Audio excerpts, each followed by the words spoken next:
आज हम देखने वाले हैं रंगावली। मूवी की शुरुआत में हम एक लड़के को देखते हैं जिसका नाम शौर्य होता है। शौर्य का गांव के बीच बने हुए इस सेंटर से कुछ ऐसा कनेक्शन होता है जिस वजह से ये जब भी यहाँ से गुजरता है तो वो अपने आप गिर जाता है। शौर्य को हमेशा अपने आसपास के लोगों की अटेंशन चाहिए होती है, इसलिए वो बड़ी अजीब तरह की हरकतें करता रहता है और उसकी ओवर एक्टिंग को देखकर गाँव वाले उसे शो यानी कि तमाशा कहकर बुलाते हैं। ये है शो का दोस्त अगाधम, जो किसी की भी खुशी बर्दाश्त नहीं कर पाता, इसलिए जब भी कोई खुश होता है तो ये उसको देखकर रोने लगता है और जब कोई रोता है तो ये उसको देखकर खुश होता है। ये है शो का दूसरा दोस्त जिसका नाम है जैकेट, जो पेशे से एक टेलर है। इस गांव में एक और आदमी रहता है जो अपनी बाइक तभी चलाता है जब गांव में कहीं पर लड़ाई चल रही होती है और ये भाई साहब अपनी बाइक में बैठकर लड़ाई को देखने के लिए जाते हैं। वह इस अजीब से गाँव में गणपति विसर्जन के दिन दो ग्रुप्स में थोड़ी अनबन हो जाती है, क्योंकि दोनों ग्रुप मूर्ति विसर्जन करना चाहते हैं, लेकिन मूर्ति तो सिर्फ एक ही होती है। इसी कारण दोनों ग्रुप्स में बहस के दौरान मारपीट होने लगती है, इसलिए ये लोग शो को बुलाते हैं।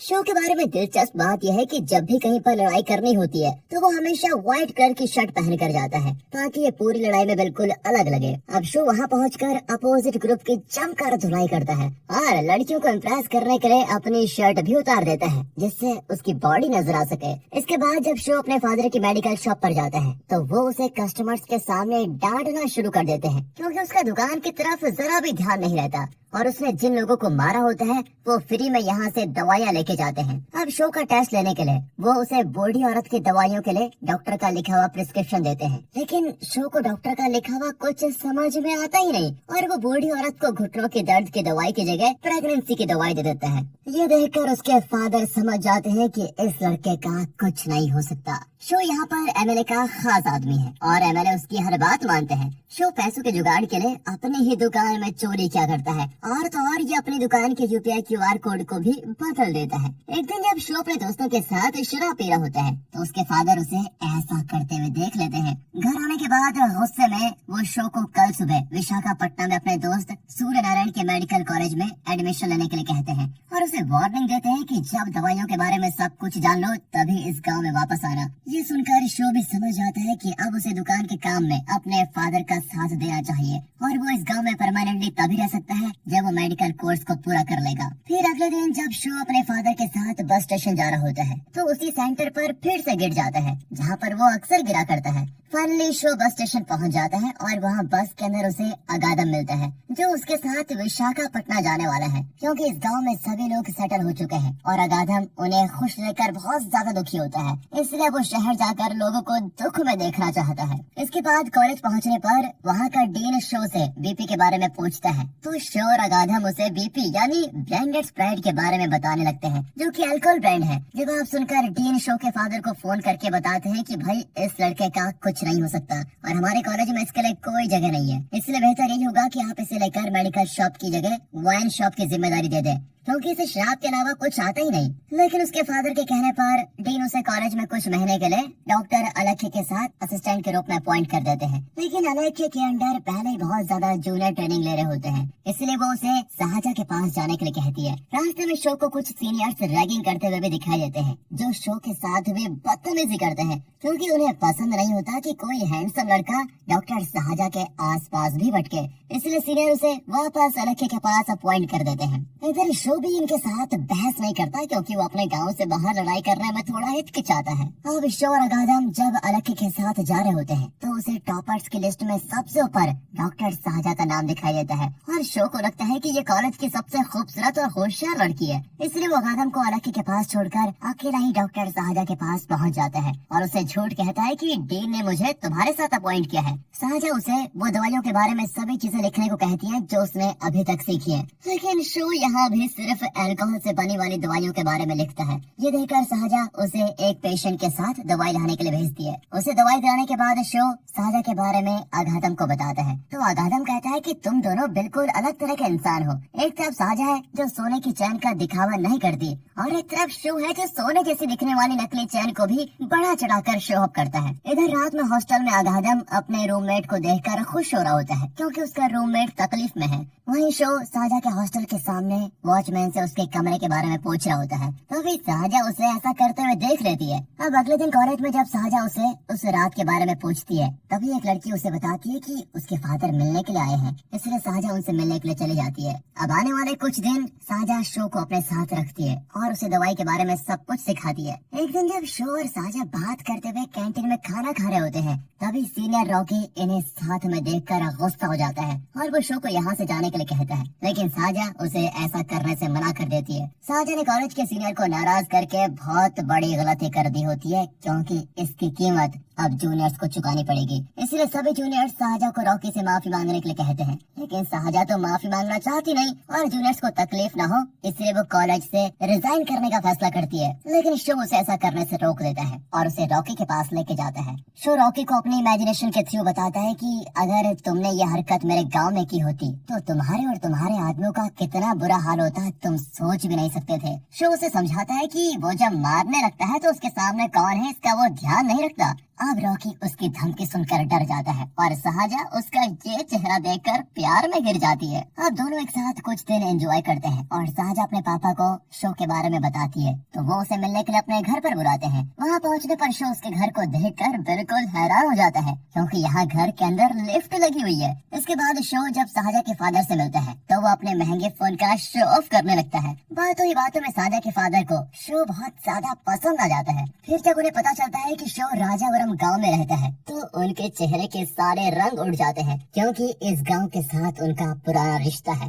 और अब वापस वहां जाना नहीं चाहते। वो शो को अपना गांव छोड़कर शहर में सेटल होने को कहते हैं, लेकिन शो अपने गांव से बहुत प्यार करता है, इसलिए वो किसी भी कीमत पर गांव को नहीं छोड़ना चाहता। ये सुनकर साजा के फादर उसे शादी करने से मना कर देते हैं। शो जब ये बात साजा को बताता है तो वो इस बारे में अपने फादर से दोबारा बात करती है, तो वो शो को फिर से मिलने के लिए बुलाते हैं। इस बार वो शो से पूछते हैं कि तुम्हारे गांव की सबसे फेमस जगह कौन सी है और उसके नाम के पीछे क्या कहानी है। तो शो बताता है कि रंगावली सेंटर, जहां वो अक्सर गिर जाया करता है। लोग बताते हैं कि उनके गांव के सबसे बड़े गुंडे रंगा रेड्डी का मर्डर इसी सेंटर पर हुआ था, जिसके बाद लोग इसे रंगावली सेंटर के नाम से जानने लगे। अब ये सुनकर साजा के फादर बताते हैं कि तुम जिस गुंडे रंगा रेड्डी के बारे में बात कर रहे हो, उन्हीं का मैं बेटा हूँ। उनकी मौत का बदला लेकर जेल में जाने के बजाय मैंने अपनी बेटी का फ्यूचर बनाने के लिए उस गाँव को हमेशा हमेशा के लिए छोड़ दिया और अब उस गाँव की तरफ वापस मुड़कर मैं देखना भी नहीं चाहता, क्योंकि वहाँ के लोगों से जब जब मैं रंगावली सेंटर का नाम सुनूंगा तब तब मुझे उस हादसे के बारे में याद आता रहेगा।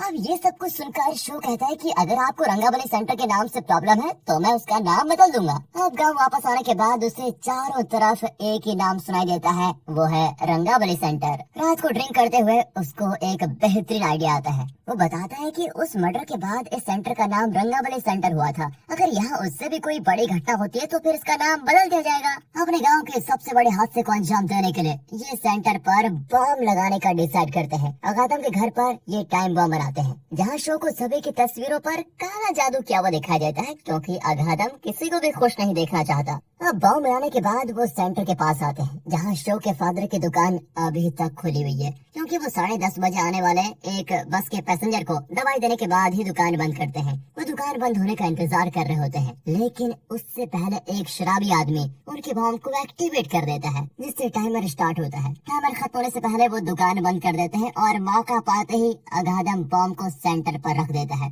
थोड़ी देर में बम फटने से बहुत बड़ा धमाका होता है, लेकिन एमएलए इस धमाके के न्यूज फैलने से कंट्रोल कर लेते हैं, जिससे शो का आइडिया फेल हो जाता है। सुबह रंगावली सेंटर पर हुए धमाके की खबर न्यूज पर साजा के फादर सुन लेते हैं और वो साजा को इस रिश्ते के लिए मना कर देते हैं। अब अगले दिन शो अपने दोस्तों के साथ सेंटर को बदलने के तरीके के बारे में सोचता है, तो उसे एक आइडिया आता है कि अगर एमएलए से सेंटर के बीचों बीच घोड़े की मूर्ति का उद्घाटन करवाया जाए तो सेंटर किसी दूसरे नाम से मशहूर हो जाएगा। अपने आइडिया को पूरा करने के लिए शो एमएलए को रंगावली सेंटर पर सुबह आने के लिए इनवाइट करता है, लेकिन वो उसे कारण नहीं बताता। उद्घाटन के दिन पूरा गांव एमएलए का इंतजार कर रहा होता है और जब एमएलए वहां पर आते हैं तो घोड़े की मूर्ति देखकर उनके पैरों के नीचे की जमीन सरक जाती है, इसलिए वो अपने आदमियों को कहकर उद्घाटन का प्रोग्राम कैंसिल करवा देते हैं। फिर वो शो को इसका कारण बताते हैं कि रंगा रेड्डी को जिस आदमी ने मारा था मैं उसी का बेटा हूँ और इस मर्डर के बाद मेरे पिता ने राजनीति शुरू की थी, जिस वजह से मैं आज एमएलए बना हूँ। ये सेंटर मेरे खानदान की वीरता को बताता है और इसका नाम मैं कभी नहीं बदलने दूंगा। एमएलए परशुराम शो के सामने घोड़े की मूर्ति को भी जला देता है। अब अपने ऑफिस में आकर एमएलए परशुराम अपने आदमियों को खूब मारता है क्योंकि उन्होंने शो के प्रोग्राम के बारे में उसे पहले नहीं बताया था। इसके बाद जब एमएलए का सेक्रेटरी शो को कॉल करता है तो शो उसे एमएलए के बारे में गुस्से में बहुत ही भला बुरा कहता है और तभी साझा से बात करने के लिए वो उसके सेक्रेटरी का कॉल होल्ड पर रख देता है, जिस बात से एमएलए को बहुत ज्यादा बुरा भी लगता है। फिर अगले दिन एक आदमी शो के फादर की दुकान का सारा सामान बाहर फेंक देता है और उसके ऊपर इल्जाम लगाता है कि वो एक्सपायर्ड दवाइयाँ बेचता है। तभी शो वहाँ पर आकर पूरा मामला शांत करता है, लेकिन अब पूरे गांव के सामने उसके पिता की बदनामी हो चुकी है। इसके बाद उसे एमएलए का फोन आता है तो पता चलता है कि ये काम उसने ही करवाया है। अगले दिन दोपहर हो जाती है लेकिन अभी तक उसके दुकान में एक भी कस्टमर नहीं आया। ये देखकर शो के फादर विश्राम का दिल टूट जाता है। शो देखता है कि पूरा दिन बीत गया लेकिन उन्होंने अभी तक खाना नहीं खाया। रात को जो कस्टमर हमेशा उनकी दवाई लेने के लिए आता था वो भी अपना हिसाब पूरा करके चला जाता है।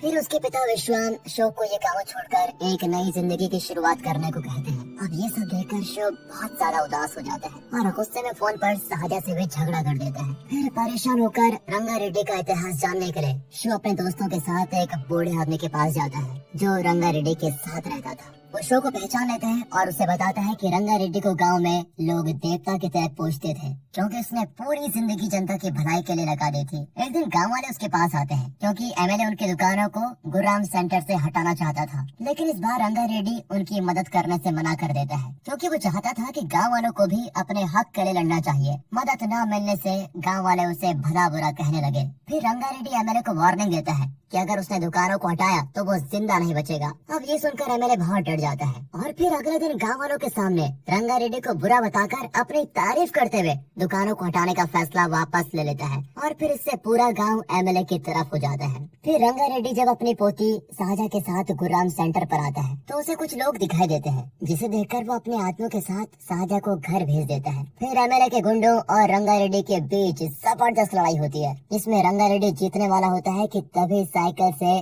शो आता है। हथियार लगने से वो साइकिल से गिर जाता है और उसका पैर साइकिल के नीचे दब जाता है। उसके ऊपर घोड़े की मूर्ति गिरने वाली होती है कि तभी रंगा रेड्डी मूर्ति पकड़कर उसे बचा लेता है और उसका पैर निकालकर यहाँ से भगा देता है। इसी बीच कुछ आदमी चाकू से उसके ऊपर हमला कर देते हैं और फिर उसका गला काट देते हैं। इस तरह शो को बचाने के लिए रंगा रेड्डी ने अपनी जान कुर्बान कर दी थी। अब ये सब कुछ सुनकर शो रंगाबली सेंटर जाता है जहाँ एमएलए के आदमी खड़े होते हैं। शो फिर से बाइक से गिर जाता है और बाइक को यहीं छोड़कर वो अपने घर व्हाइट शर्ट पहनकर वापस आता है। फिर इन गुंडों की अच्छी तरह धुलाई करने के बाद शो वार्निंग देने के लिए एमएलए के पास जाता है और कहता है कि वो किसी भी कीमत पर इस सेंटर का नाम बदल कर रहेगा। अब रंगा रेड्डी की कहानी को गांव वालों के सामने लाने के लिए शो एक स्टेज प्रोग्राम रखता है जहां न्यूज रिपोर्टर को भी बुलाया जाता है। लेकिन जब रिपोर्टर को यहाँ आने का कारण पता चलता है तो वो बिना प्रोग्राम अटेंड किए ही यहाँ से चले जाते हैं। ठीक इसी तरह जब गाँव वालों को पता चलता है कि एमएलए ने भी प्रोग्राम रखा है जहाँ लड़कियों का डांस हो रहा है और वहाँ शराब भी पीने को मिलेगी तो सभी एमएलए के यहाँ पर चले जाते हैं। कोई भी शो की बात को सुनने के लिए नहीं रुकता।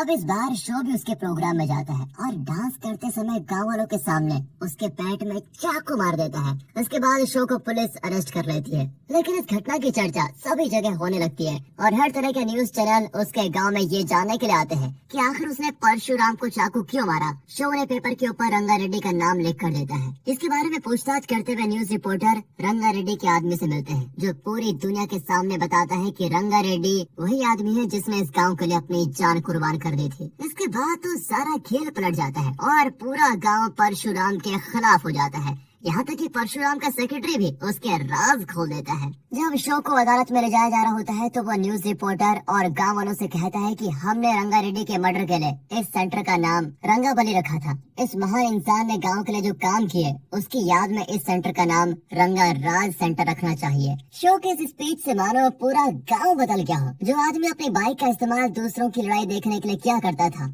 उसने बीच सड़क पर अपनी बाइक को ही जला दिया होता है। फिर परशुराम को इसके बाद अरेस्ट कर लिया जाता है। जब साजा अपने फादर के साथ वापस गाँव आती है तो दोनों इस सेंटर के नए नाम को देखकर खुश हो जाते हैं। और दोस्तों इसी के साथ ये मूवी यहाँ पर खत्म होती है। बाकी अगर आपको स्टोरी अच्छी लगी हो, मूवी अच्छी लगी हो, एक्सप्लेनेशन अच्छा लगा हो, लाइक कीजिए, चैनल को सब्सक्राइब। मिलते हैं अगली वीडियो में, तब तक के लिए गुड बाय, अपना ख्याल रखिए and finally thanks for watching.